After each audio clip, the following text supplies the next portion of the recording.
Boa noite, irmãos. Os irmãos que estão em casa poderão ver agora ou que vão ver depois. Nós estamos aqui, para mais uma noite de oração, estudo bíblico. Já oramos e vocês são bem-vindos, os irmãos que conseguiram estar aqui. Sei que quinta-feira é complicado, dia de semana, com tudo que acontece durante o dia, é um pouco difícil, de ir em casa, tomar banho e voltar, de repente tem que vir direto, Eu sou muito de comida, de repente eu posso fazer uma janta, logo às 6h30. O pessoal vem direto, janta, toma um vinho Cabernet Sauvignon e vamos estudar. Porque in vino veritas. Glória a Deus. Eu estava ali orando e nós começamos a focar Cristo, em primeiro lugar, e achei interessante o contraste que sempre que a gente vai orar, a gente quer falar da gente, a gente quer focar a gente quer, ou alguém que a gente está intercedendo, antes de ter o privilégio de alguma forma, de conseguir contemplar a beleza, a formosura de Jesus. E Maria fez isso, ela ficou ali encantada aos pés dele. Eu estava assistindo de novo aquela série dos Vikings, e eu tenho um padre, que ele, na verdade, vive num mosteiro, chama Atelstan. E ele é disputado pelo Viking e pelo rei da Inglaterra. Eles parece que admiram ele, eles veem ele assim, eles sentem que eles estão perto de Deus. Ele é uma pessoa que representa isso. E eu estava pensando, a gente tem dificuldade de focar porque a gente está muito focado na gente.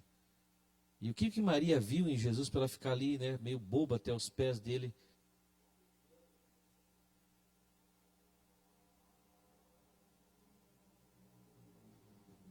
Ei, estou na bateria desse. Pega outro para mim.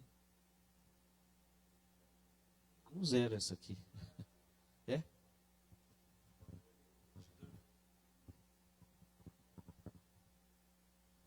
Vê o outro para mim.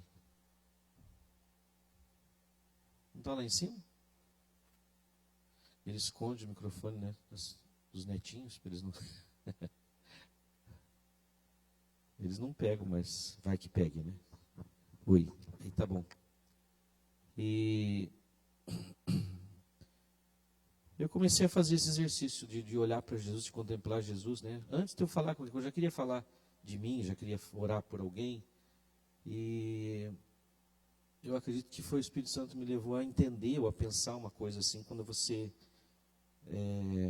pode encontrar em Jesus, a gente fala assim dos valores que a gente tem. Qual é o principal valor da tua vida? Para mim é verdade, sempre foi. Eu sempre fui muito escancarado, muito assim, exposto, muito sincero até demais. E eu comecei a orar e falar: Jesus, tu és verdade, tu és verdade, tu és verdadeiro.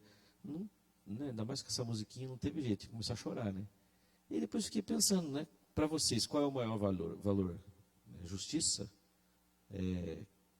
Amor? Aceitação? Cuidado? Proteção? Se você orar e você começar a entender que Ele é tudo, E se nós temos um valor que é o maior valor para nós, que a gente se identifica, que a gente batalha por isso, a gente vive dessa forma. Se alguém agredir esse valor, você se levanta, você, por exemplo, se for trabalho, ele falou: meu pai trabalha até hoje, eu também trabalho. Então, qual que é o teu maior valor que você desenvolveu na tua vida?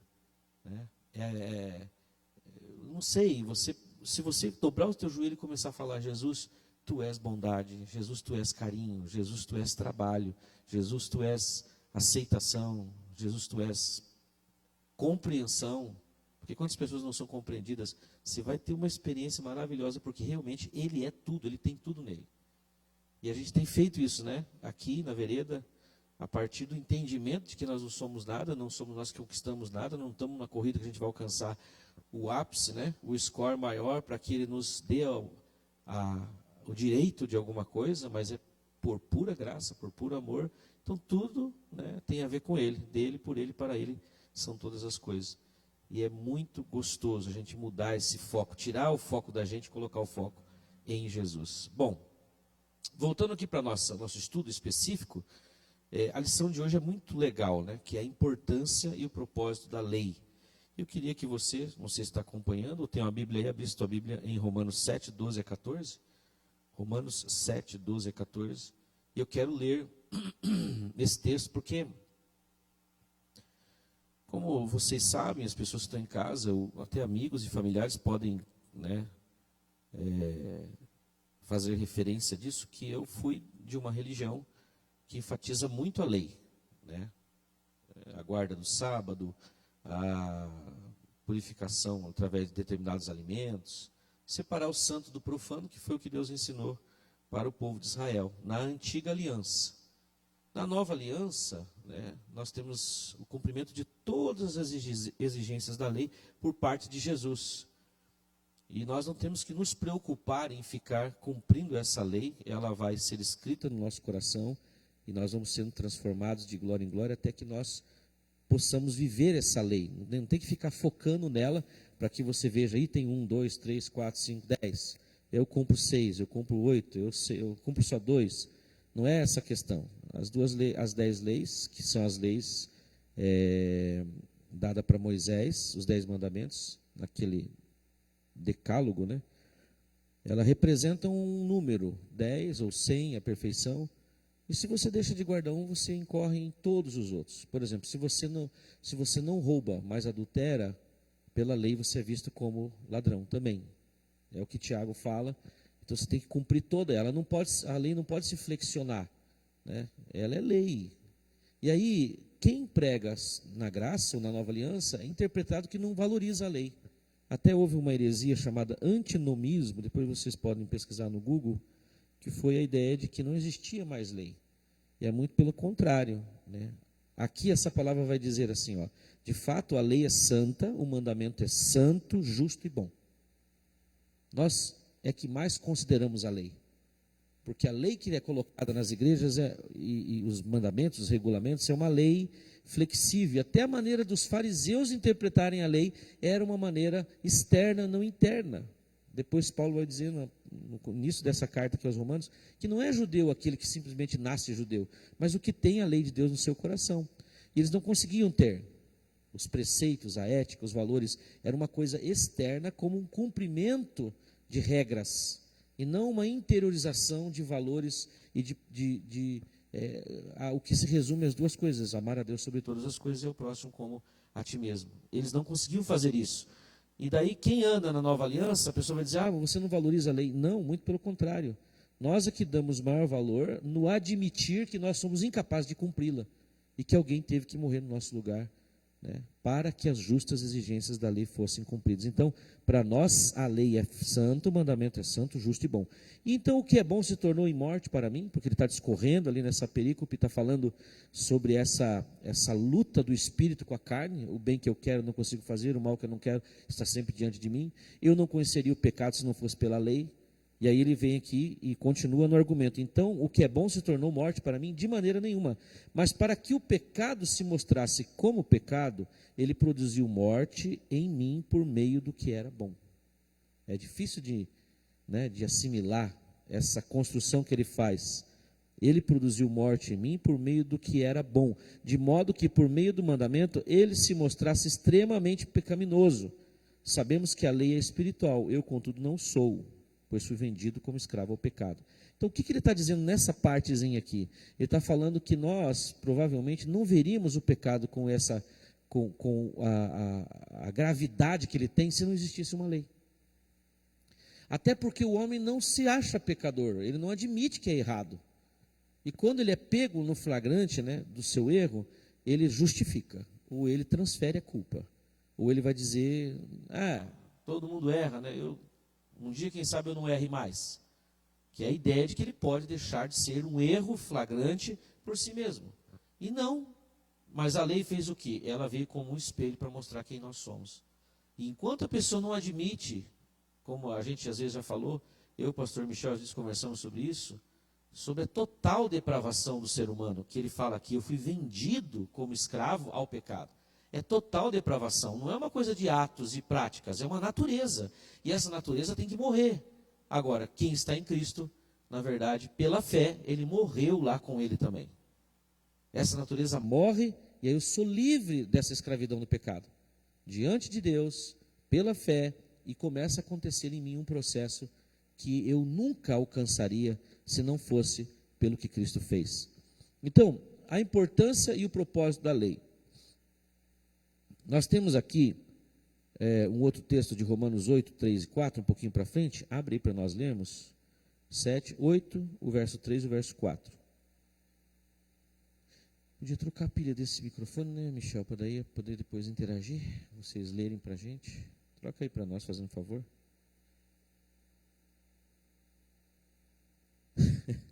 Lembrei daquele pastor que um dia a irmã pediu para trocar a água do bebedouro.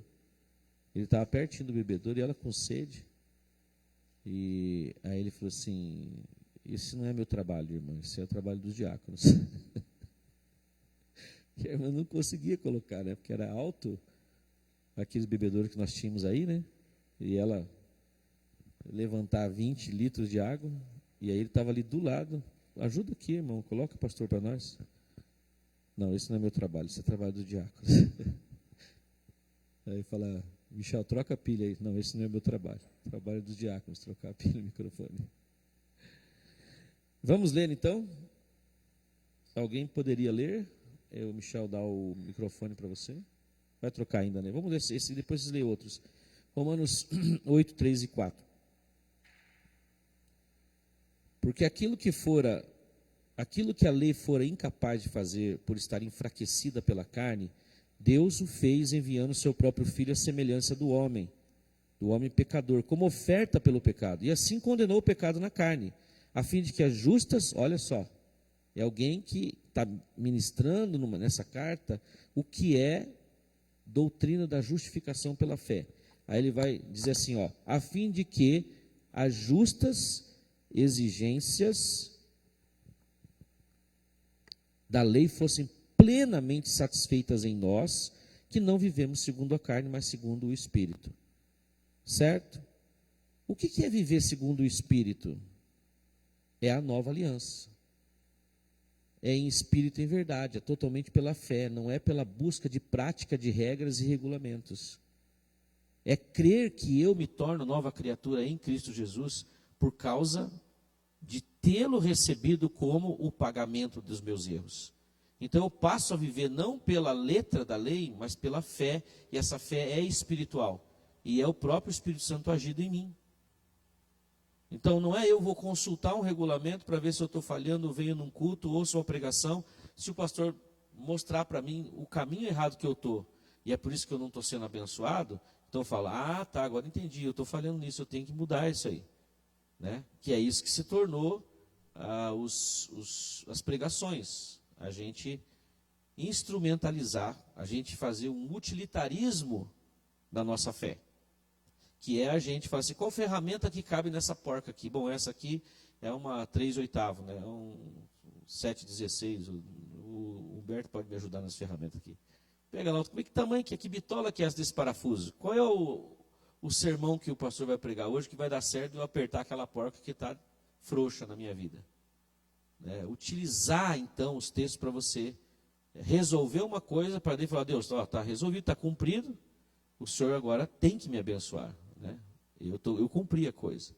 E é assim que as pessoas, de certa forma, passaram a pensar, não, isso é você ainda continuar na velha aliança. Na nova aliança, ele prometeu, escreverei as minhas leis no vosso coração, eu serei o vosso Deus e vocês serão os meus filhos. E ele está falando aqui que nós, vivendo em espírito, nessa fé, nessa certeza do que ele fez, porque ele está dizendo que Deus enviou o seu filho, a semelhança do homem pecador, como oferta pelo pecado. Tem um detalhe aqui, que é a semelhança. Ele não era pecador, não conhecia pecado, não tinha pecado. Só foi jogado sobre ele todo o nosso pecado, a nossa culpa, na hora da crucificação. Porque ele é o representante na hora de receber a punição. Qual é a punição? Qual é a sentença? Morte. E aí, como ele morre por todos nós, todos que aceitam isso, acabam vivendo uma outra lei, que é a lei do Espírito. O texto vai exaltar as exigências da lei como justas, então não há nenhuma coisa errada ou problema com a lei.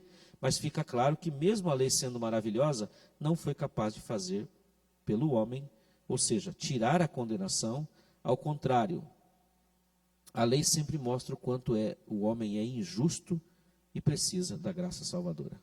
Toda vez que você for se deparar com a lei, e quem prega, quem ministra a partir dessa metodologia e desse entendimento, ele vai mostrar o quanto você é falho, né? Mas não vai apresentar a graça salvadora. Ele vai dizer, você precisa cumprir isso aqui.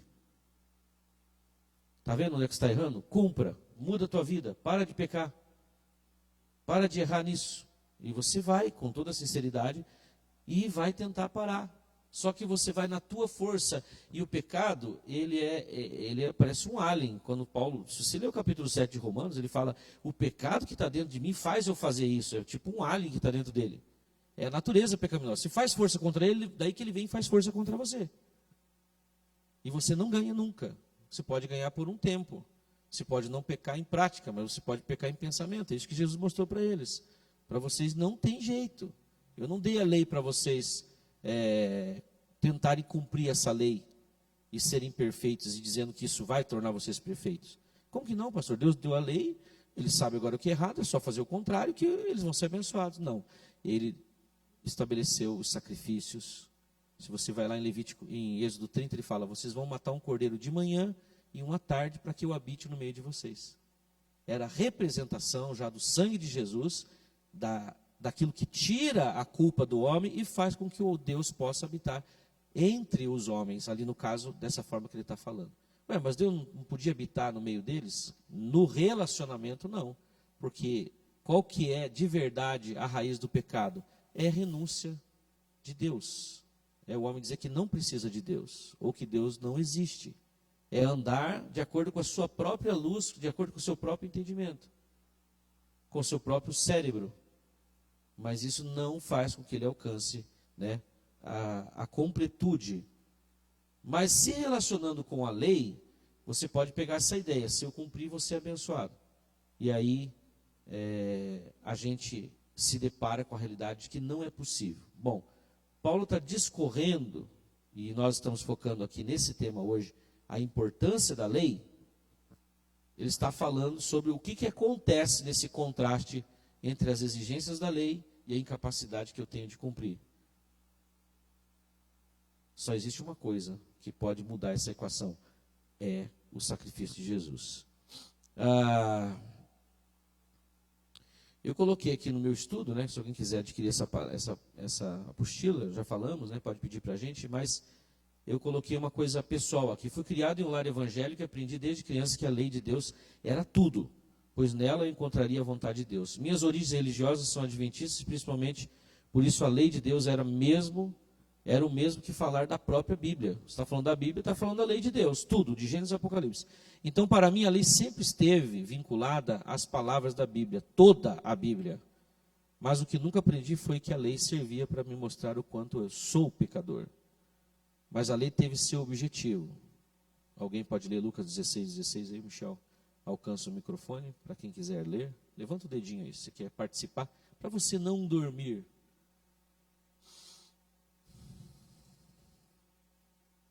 E esse texto vocês têm que grifar aí na Bíblia de vocês, porque ele é um texto que Jesus mostra uma transição, um momento de transição pela presença dele.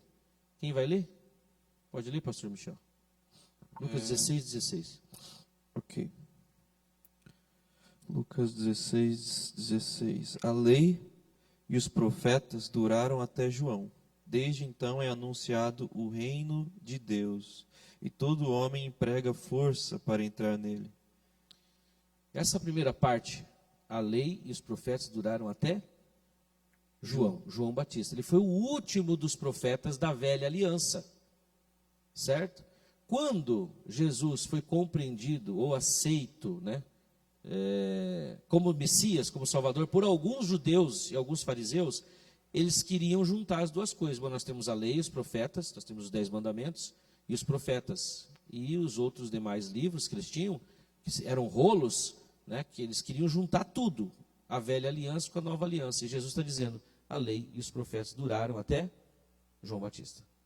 Dali para frente começa uma outra história, começa um outro mundo, na verdade.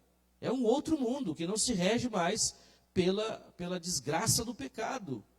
A partir disso, alguém vem e cumpre, né, as exigências da lei e faz com que nós tenhamos acesso a esse Deus que era limitado por um altar, pelo um representante, por um homem. Agora não tem mais essa coisa desse homem representar você para Deus e Deus para você. Você pode chegar, você na presença de Deus, e você ter acesso a Ele, porque até ali era estabelecido que era necessário essa metódica, para que as pessoas elas interiorizassem, né, quem elas são e quem Deus é. Agora, a lei, ela mostra quem o homem deveria ser. A graça mostra quem Deus é. Tudo que estava lá era uma ação de Deus para que tornasse o homem, né, mais parecido com ele ou fosse resgatado da escravidão do pecado. Bom, no texto que a gente leu, que eu coloquei aqui, que é esse texto de Romanos, no início, temos uma construção de Paulo em direção ao entendimento sobre a justiça que Cristo conquistou, para que todos os que receberem a lei dada ao povo judeu, que vai cooperar justamente para esta verdade. Ele diz que o que é bom, a lei, em contraste com o poder do pecado, parece algo ruim, pois é por ela justamente que o homem se sente condenado. O contexto vai culminar na declaração de Paulo: miserável homem que sou. Você já chegou a esse ponto de falar? Miserável homem que sou? Só diz isso quem consegue visualizar, contemplar a santidade, a beleza, o amor, a grandeza, a bondade de Deus. Senão você não consegue. E o problema do religioso é esse, que ele acha que ele é bom, porque ele entrou num esqueminha, né, de faço certo, não faço errado, e ele se coloca como alguém que é superior, porque ele não erra na maioria das coisas que as pessoas erram. E o religioso acaba se tornando um hipócrita. Por quê? Normalmente, ele não se vê mais dependente de Deus, mas ele diz assim: agora eu alcancei, consegui ser o que Deus queria que eu fosse. Eu não mato, não bebo, não roubo, não fumo, né? Não adultero, então eu sou uma pessoa melhor do que os outros. E isso é uma lógica da coisa. Você entra numa empresa, eles vão dar para você o regulamento, você segue o regulamento, aí alguém vai chegar e fazer uma revisão de vez em quando, né, se os funcionários estão cumprindo o regulamento. Aí o gerente vai dizer assim: olha, eu tenho aqui uns rebeldes que não gostam de cumprir o regulamento. Aí vamos ver se a gente vai demiti-los ou se a gente vai ensiná-los, fazer uma proposta para ele. O mundo funciona assim, mas com Deus não é o cumprimento do regulamento que faz com que, né, Deus não nos demita, Deus não nos cancele. Não é o cumprimento das coisas, porque você vê pessoas que estão, né, na Bíblia relacionadas, como o filho pródigo, por exemplo. Ele saiu e fez horrores. Quando ele voltou, o pai o recebeu de braços abertos. O que esse pai vê nesse filho pródigo que faz com que ele receba ele de volta, como se ele, né, não tivesse feito nada? O que faz com que ele tenha essa possibilidade de ser recebido por esse pai? No texto fica claro que é a bondade desse pai, que é maior do que os erros desse filho. Ok? É o amor de Deus nessa questão, então. Essa declaração é uma declaração complicada de fazer, mas você lendo ali o texto, você vai chegar a essa conclusão. Ele deixa claro que a sua intenção não é de denegrir a lei de Deus, quando declara a diferença entre a lei de Deus e a nossa natureza. A lei é espiritual e eu sou carnal, vendido ao pecado. Ela sempre vai estar num patamar de superioridade. Agora, os 10 mandamentos não são as únicas leis de Deus. Não se resume Deus em 10 mandamentos. De forma nenhuma. É tudo propedêutico, é tudo pedagógico, é tudo para você chegar em Cristo. Bom, a lei de Deus é santa, o mandamento é justo e bom. Com essa declaração, o apóstolo Paulo estava mostrando que não havia nenhum problema em sua fé em relação à lei. A questão em si era desvalorizar a lei, a questão em si não era desvalorizar a lei, e sim exaltar a obra de Cristo que trazia a visão do favor de Deus. Bom, se não tivesse uma lei, não tinha necessidade de Cristo morrer na cruz. Então a lei é tão importante quanto o sacrifício de Jesus, porque ela mostra quem nós somos, a nossa necessidade, e vem com a solução, que é o Senhor Jesus. Não é a adesão a uma metodologia de vida que vai fazer com que você agrade a Deus. Porque a lei, ela não vem com essa proposta, ela vem com a proposta, muito pelo contrário, é te jogar com a boca no pó e falar miserável homem que eu sou. E você vai chegar à conclusão, não tem jeito para mim. Olha, eu estava conversando com um sobrinho meu agora nessa viagem que eu fiz. Ele falou, pastor, falou, tio, quantas pessoas estão fora da igreja porque elas são sinceras, elas são honestas, elas são verdadeiras.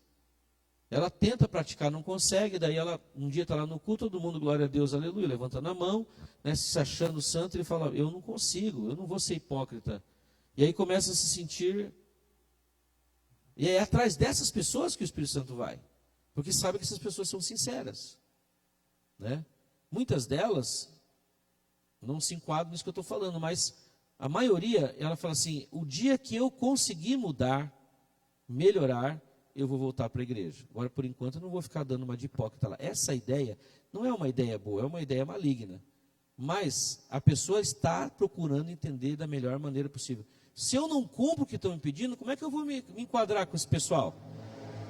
E aí você tem vários tipos de clubes, né, religiosos, que você pode chegar, dar uma olhada no regulamento e falar assim, bom, esse aqui serve para mim. Dá para eu fazer parte desse clubinho, como diz o Caio Fábio. Eu posso fazer parte desse clubinho aqui porque eu consigo cumprir essas coisas. Dependendo, não. Né? E aí o homem inventa várias formas de você se enquadrar de uma maneira que você não se sinta rejeitado, condenado, excluído, porque a pior coisa que tem é isso. Vocês já viram, né, que tem umas frasezinhas de efeito, tem uma delas no Face, que é que a igreja não, deveria ser mais um hospital para curar doentes do que um tribunal para condenar pessoas. É mais ou menos assim a frase. Porque a pessoa entra num lugar e ela vai, num determinado momento, se sentir totalmente condenada. Toda a questão se resolve quando analisamos alguns textos que fazem parte da revelação de Deus, do seu plano de salvação, que são, vamos lá, eu quero que vocês me ajudem. Cada um pega um texto aí para nós lermos. Aqui não tem os textos. Jeremias 31, 31. Quem vai ler? Cadê a Bíblia, Evelyn? Pega a minha aqui. Está cansado até para ler hoje? Nossa. Abençoa, Jesus. Restaura a saúde. As forças. Jeremias 31, 31. O outro aí para ler para mim, João 1, 17. Não, segura aí. Lucas 16, 16 já foi. Romanos 10, 1 a 4. Pega, Humberto, esse texto de Romanos 10, 1 a 4. Aí o Vani pega Gálatas 4, 4. São todos textos relacionados. Olha só, esse trânsito dentro da Bíblia, dentro das Escrituras, é muito importante pelo seguinte, em que base nós estamos falando isso? Esse tempo atrás, um menino que é amigo do Mateus, ele, conversando com a mãe dele sobre a graça, e a mãe dele é crente faz 400 anos, falou para ele assim, meu filho, isso aí o pastor Loyola que está dizendo isso, ele que está acreditando assim, mas não é assim não. A graça não é isso aí não. E achei engraçado, que ela disse, ele que está inventando essa conversa aí, né? Não, se você for ver no início da Reforma Protestante, você vai ver essa volta à doutrina da justificação pela fé e não às obras. Não as obras em si como indulgências, caridade, para você alcançar o céu. Ali está muito claro. Você pega um hino antiguíssimo da igreja, que é aquele hino, ó quão cego eu andei. A última frase dela mostra exatamente a atuação da graça. Mas um dia senti meu pecado e vi sobre mim o quê? A espada da lei. Apressado fugi, em Jesus me escondi e abrigo seguro nele achei. Esse hino é centenário, mostrando que era muito mais, né, focado Deus e o amor dele para as pessoas do que as obras dos homens, do que os atos dos homens. E muita coisa dos puritanos, por exemplo, do movimento puritano, veio para o meio da igreja evangélica brasileira e piorou a coisa. Porque fez com que nós focássemos em nós e tirássemos os olhos de Deus. Vamos lá para o primeiro texto? Aqui é uma promessa e você vai ver que esse texto, na verdade, ele se repete algumas outras vezes lá na frente. Quem vai ler? Jeremias 31, 31. Eis que dias vêm, diz o Senhor, em que farei uma aliança nova com a casa de Israel e com a casa de Judá. Eis que vem dias que farei uma nova aliança. Sabe de quando que é Jeremias? Jeremias é um profeta que ele está ali no pré-exílio e pós-exílio ainda fala alguma coisa dele ali, né? Você pega a data de 685 a.C., 680. Olha como Deus é bom. 680 anos ele fala, eu vou fazer uma nova aliança. No decorrer do texto ele vai falar assim, não vou fazer uma aliança como eu fiz no Sinai, porque vocês quebraram essa aliança, dizendo assim, vocês não conseguiram cumprir. Vocês estão vendo que vocês não conseguiram? É isso que Deus está falando. Aí ele fala assim, porque eu escreverei as minhas leis no vosso coração, e eu serei o vosso Deus, e vocês serão os meus filhos. Ele diz assim, porque dos vossos pecados eu nunca mais me lembrarei. Ele está dizendo, eu vou dar uma solução que não vai ser necessário eu falar, vocês estão vivendo isso por causa dos vossos pecados, porque alguém iria pagar. Aí você encontra em Hebreus 8 e depois em Hebreus 10 essa menção da nova aliança. Vocês falam, mas é verdade, Deus falou que ia fazer uma nova aliança. Agora, a compreensão da nova aliança pelos judeus até hoje não existe. Porque Moisés, que é o servo, para eles é maior do que Cristo, que era para eles um revolucionário, só um pária, um doido lá que foi condenado inclusive à morte e morte de cruz. Nunca que o rei dos judeus, né, seria aquele sujeito sem eira nem beira e que era totalmente contrário à lei de Moisés. Não, falando de lei como nós estamos falando, ele não foi contrário à lei de Moisés, ele foi aquele que cumpriu, o único que cumpriu. Ok? João 1,17. Pois a lei foi dada por intermédio de Moisés, mas a graça e a verdade vieram por intermédio de Jesus Cristo. Vamos só observar uma coisa nesse versículo. A verdade está do lado do quê? Aí na construção do texto. Da lei ou da graça? Vamos repetir esse verso? A lei foi dada por Moisés, mas graça e verdade vieram por Jesus Cristo. Então o senhor está falando que a lei não é a verdade? Não. Não era toda a verdade, porque a verdade é o próprio Jesus. Não é um conteúdo de 10 tópicos. Mas se você resumir os 10 na essência da lei, amar a Deus sobre todas as coisas e ao próximo como a ti mesmo, você resume a lei e ela se enquadra com Cristo. Mas a graça e a verdade vieram por Jesus. A lei veio por intermédio de um servo. Jesus veio pessoalmente, a graça veio pessoalmente na pessoa de Cristo. Então significa um avanço no relacionamento, uma proposta muito melhor e um envolvimento total de Deus com esse processo e esse plano da salvação. Agora, abrindo um parênteses, por que ele não encontra isso nas igrejas evangélicas? Porque esse não é o foco não é a verdade que é Jesus. O foco são os problemas das pessoas que podem ser resolvidos ou não através do cumprimento de regras e ordenanças, ou esqueminhas, ou coisas que se faz, né, como os rituais. Determinado ritual pode resolver aquele problema. O tipo de oração, o lugar que você está no monte, se é o tipo do jejum, quanto tempo que você jejua, se você cumpre mais ou não cumpre, se abstém de coisas. Uma vez um presbítero falou, vamos fazer um jejum, pastor? Tem que mencionar essas coisas. Olha como é que é a cabeça. De 30 dias? Acho bom, vamos fazer. Mas a gente tem que fazer um jejum para valer, pastor. Vamos promulgar para a igreja que, inclusive, os irmãos não podem ter relacionamento sexual, os casados, né? Ele nem sabia que o solteiro tinha, né? Ele acreditava que não. Mas ele falou, os casados vão ficar 30 dias sem sexo. Eu olhei para ele assim, e falei para ele assim, acho que não precisa tanto, né, irmão? Né? Não, pastor, precisa, porque daí vai ser poderoso o nosso jejum. Eu fiquei pensando, ele tem 70 anos, né? Eu tenho só 35, né? E aí eu falei, não, irmão, vamos fazer o jejum, mas não precisa. Então a ideia desse rigor que você coloca eu, por exemplo, não consigo cantar mais essa canção que nós cantávamos do André Valadão, se eu me humilhar e se eu me humilhar diante do teu amor, do teu amor, teu altar, e sacrificar aquilo que mais me custar, tu ouvirás a minha oração, né?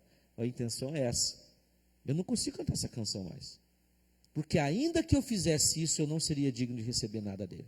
Mas a ideia é essa. Então são esquemas, são rituais, são coisas que foram criadas, que substituem, né, a pessoa de Cristo, que é o único mediador, é o único elo, é o único acesso. Falando na linguagem de hoje, não tem Wi-Fi com Deus se não for por Jesus. Ele é o roteador, quer dizer, não é o roteador, mas é ele que liga. Não tem jeito.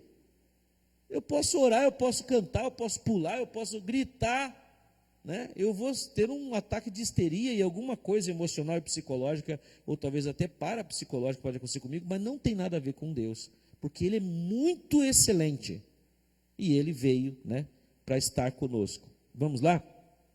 Romanos 10, 1 a 4. Aqui é um negócio, é um texto, aqui para o Humberto, ele vai ler. Esse texto aqui é muito importante. Eu quero que vocês prestem atenção. Meus irmãos, desejo de todo o coração que o meu próprio povo seja salvo. E peço a Deus em favor deles, porque eu sou testemunha de que eles são muito dedicados a Deus. Mas a dedicação deles não está baseada no verdadeiro conhecimento, pois eles não conhecem a maneira como Deus aceita as pessoas e assim têm procurado conseguir isso da sua própria maneira. Eles rejeitaram o modo de Deus aceitar as pessoas, porque com Cristo a lei chegou ao fim, e assim os que creem é que são aceitos por Deus.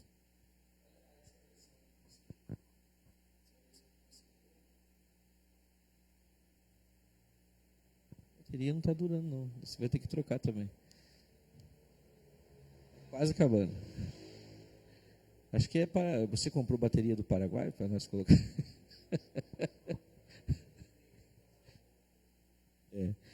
Essa versão sua aí é muito diferente das versões tradicionais. Ela é a linguagem de hoje?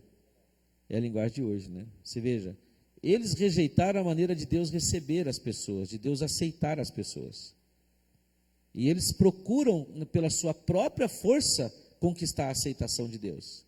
Na versão original, né, o mais tradicional, melhor dizendo, ela fala assim, né, porque eu dou testemunho a vocês, irmãos, do quanto os meus irmãos são zelosos, porém sem entendimento. Ali fala conhecimento. Sem entendimento. Porquanto, rejeitando a justiça que vem de Deus, eles procuram estabelecer a sua própria justiça. E dele termina dizendo assim, porque o fim da lei é Cristo, a justiça de todo o que crê. Porque o tema aqui é justificação pela fé em contraste com a lei.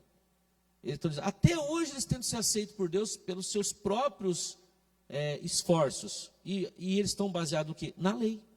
Só que Deus falou, gente, ó, o púlpito da pregação estava aqui no Monte Sinai, que é o Monte dos 10 Mandamentos. Agora eu mudei. Eu estou no Monte Sião. A pregação agora parte de Sião. E o salmista até, né, poeticamente diz assim, olha, que aqueles que confiam no Senhor são como um monte de Sião que não se abala. Por que as pessoas estão abaladas? Porque elas ainda estão no Monte Sinai. Elas estão encontrando seus erros, suas falhas, seus pecados, se contrastando com isso. E Satã, o nome de Satanás no hebraico é Hassatan, que é advogado de acusação. É promotor de acusação, que acusava, não acusa mais, mas tem pessoa que ainda continua sendo acusado por ele e acredita. Porque ele foi derrotado por Cristo. Foi pago. Ele é o representante humano que é o réu cumprindo a pena da humanidade de antes daquele tempo e até o fim de todos os tempos. Porque o valor dele é muito grande. Não é um réu qualquer. Que o Mateus, que, né, trabalha na parte do direito, você pega um cara que é o chefe do Comando Vermelho. Ele é maior, né, vamos dizer assim, no sentido de importância, do que um simples corneteiro lá, ou de uma mula que carrega droga. Agora, você pega, né, uma pessoa mais excelente da terra. Quem seria a pessoa mais importante da terra? E essa pessoa vai chegar e falar assim, olha, eu quero cumprir a pena desse cara aí que matou, roubou, estuprou, fez o que quer que seja. Não sei nem se isso é possível, mas digamos que seja possível ele cumprir a pena. Para Deus foi assim. Só que Jesus é muito maior do que a pessoa mais importante da terra. Veja como que é o negócio. Davi, no meio evangélico, é o homem segundo o coração de Deus, certo? O pessoal do louvor ele é o ápice, ele é o cara que compõe salmos, que toca harpa, ele é o homem segundo o coração de Deus. E falam que ele é o homem segundo o coração de Deus porque ele se arrependia dos seus erros. E não é só isso. Mas a lei, ela condena os melhores de nós. A graça, ela salva os piores de nós. Ele é o maior referencial. Agora, Cristo, a substituição que ele faz por nós, é por conta do valor dele, é excelente demais. Então é pro resto, acabou. Pecado, não tem mais pecado diante de Deus. Ah, não existe mais pecado se você está em Cristo. Não, porque ele é o que substitui. O pecado em essência ainda existe. Né? A prática, a natureza pecaminosa de quem não aceitou Cristo ainda existe. Mas para aqueles que estão em Cristo Jesus, o fim da lei, que é o que condenava, é Cristo. A justiça de todo o que? Você sabe terminar? Creem. A justiça de todos os que creem. Agora, é muito mais difícil você acreditar nisso, que está pago, do que você acreditar que você tem que fazer. Porque o homem quer fazer. E esse texto aqui é fantástico, porque ele está colocando exatamente aqueles que cumpriam a lei, ou achavam que cumpriam, dizendo, eles cumprem, porém sem entendimento, porque Deus não está querendo mais que eles se justifiquem pela lei. Aliás, eu acredito que ele nunca quis que eles se justificassem pela lei. Porque sempre que eles pecavam, era necessário fazer um sacrifício de sangue. Sem derramamento de sangue não há remissão de pecados. Não adianta só cumprir a lei. Porquanto que eles faziam também outras ofertas que não eram oferta pelo pecado. Tinha que ter derramamento de sangue. Especificamente na questão do derramamento do pecado, né, o derramamento de sangue para pagar o pecado. Gálatas 4:4, isso aqui é uma revelação para mim, esse texto. Gálatas 4:4, Ivani aqui, pastor Michel.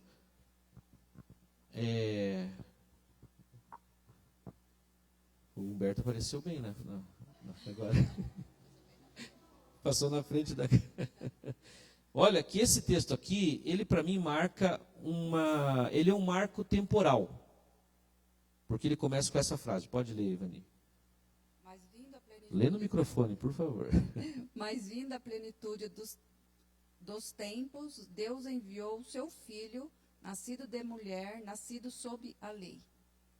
Pode continuar, lê mais um pouquinho que eu coloquei pouco o texto aqui. Para remir o que estavam debaixo da lei, a fim de recebermos a adoção do Filho, e porque sois filhos, Deus enviou aos nossos corações o Espírito de seu Filho, que clama, Abba, Pai.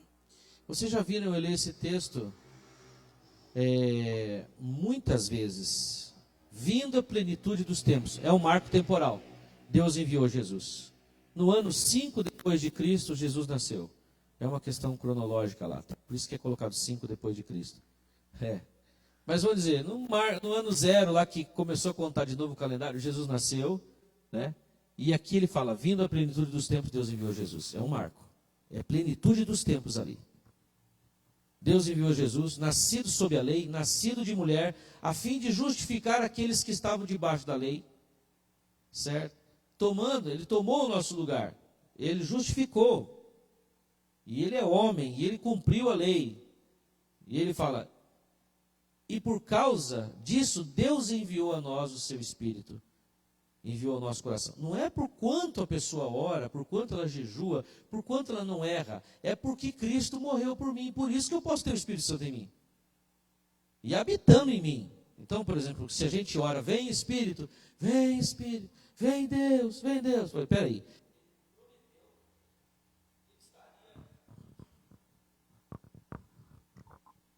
Ele prometeu que ele estaria, né, ele faria morada em nós. Aí eu fico falando para Deus vir até mim. Então eu tô entendendo que o meu pecado fez com que ele se afastasse de mim. Vamos continuar no raciocínio. Se Deus se afasta de mim ou sai de mim por causa do meu pecado, então quando eu não pecar, eu tenho o direito que ele habite em mim. E daí o herói da coisa sou eu. Não é Jesus. Entende? Essa coisa que Paulo percebeu da nova aliança é um negócio muito importante. Aí ele fala, por causa disso, Deus enviou ao nosso coração o seu Espírito, que clama, Abba, Pai. E ele fala assim, porque ele vai terminar dizendo assim, E agora, vocês não são mais escravos, vocês são filhos. E se são filhos, são herdeiros, juntamente com Jesus. Tem um texto em Salmo que fala assim: os céus e os céus dos céus, presta atenção, os céus e os céus dos céus são do Senhor, mas a terra Deus deu aos homens. Ele falou 3 coisas antes, né, do homem pecar. Ele disse assim: olha, cresçam, se multipliquem e dominem toda a terra.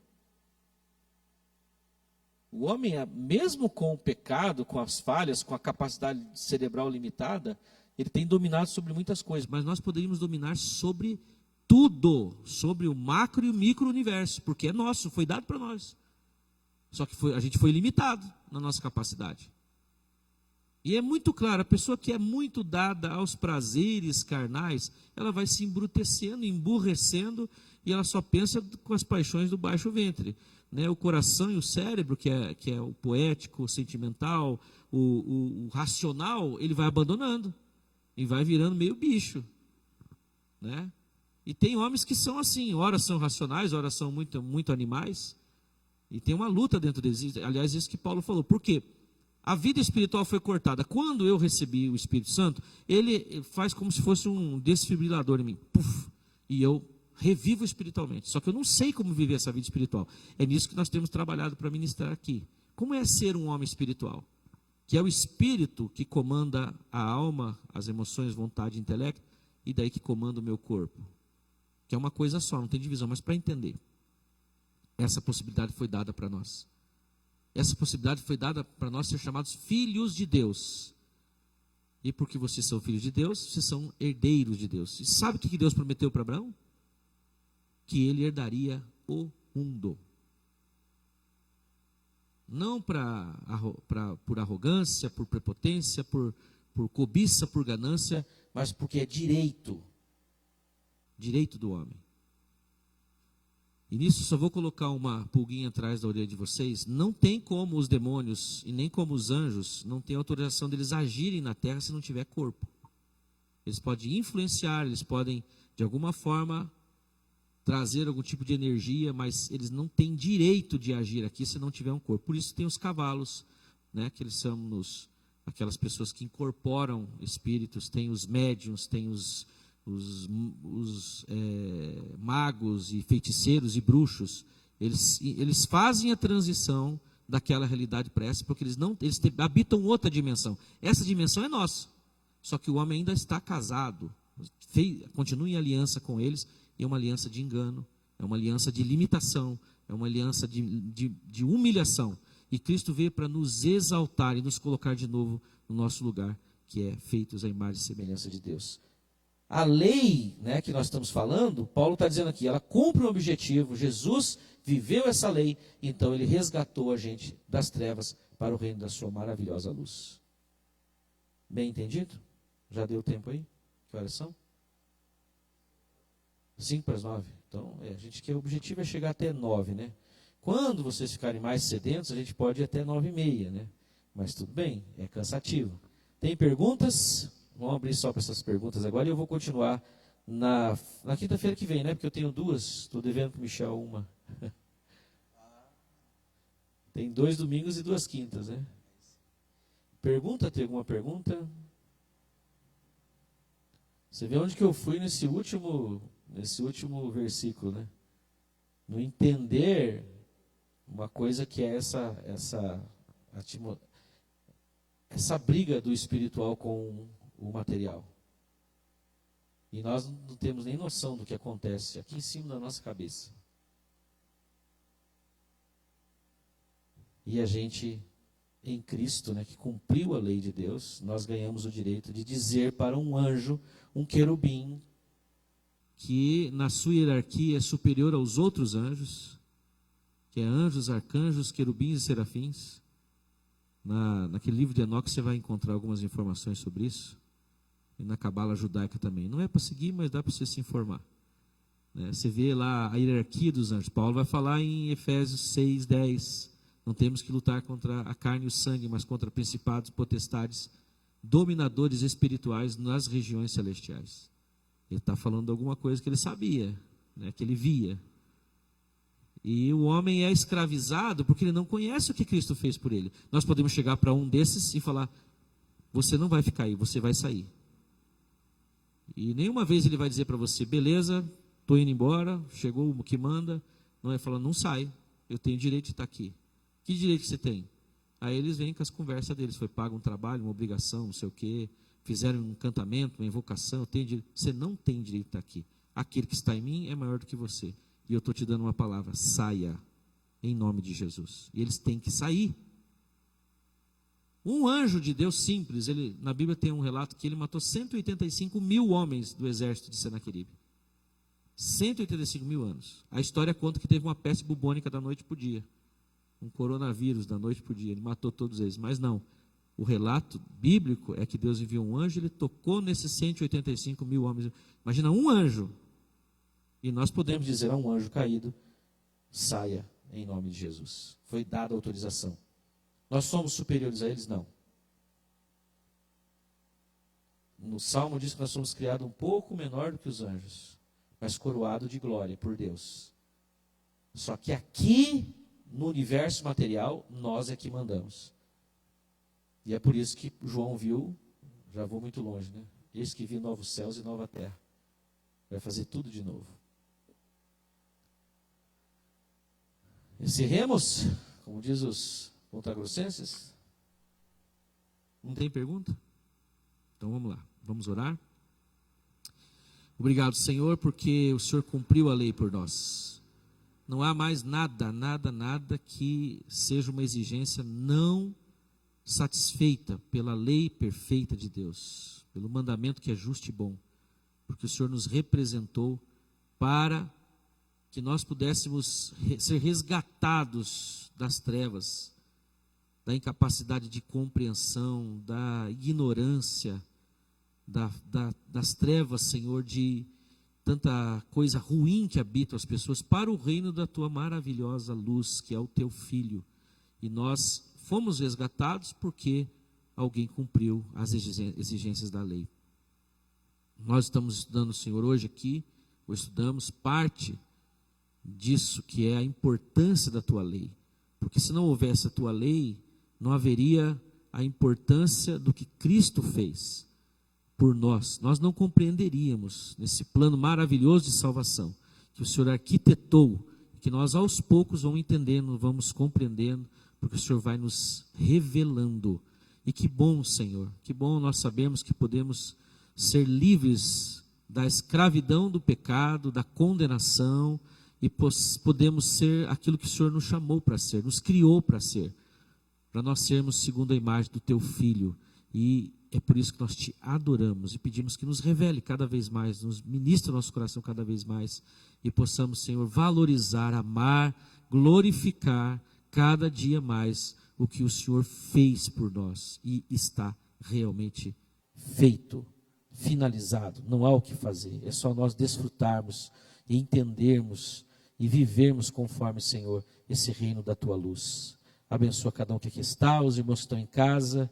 Colocamos, ó Deus, todas as questões pessoais, dificuldades, problemas que nós criamos, que nós não sabemos resolver muitas vezes.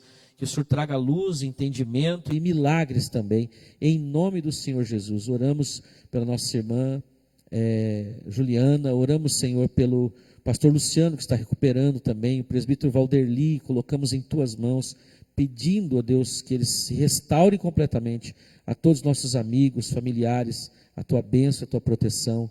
Nos despedimos com alegria em nome de Jesus. Amém e amém. Obrigado, gente. Obrigado aos que nos ouviram em casa. Divulgue esse estudo. Venha participar conosco se puder. É uma bênção nós meditarmos na palavra de Deus. Boa noite a todos.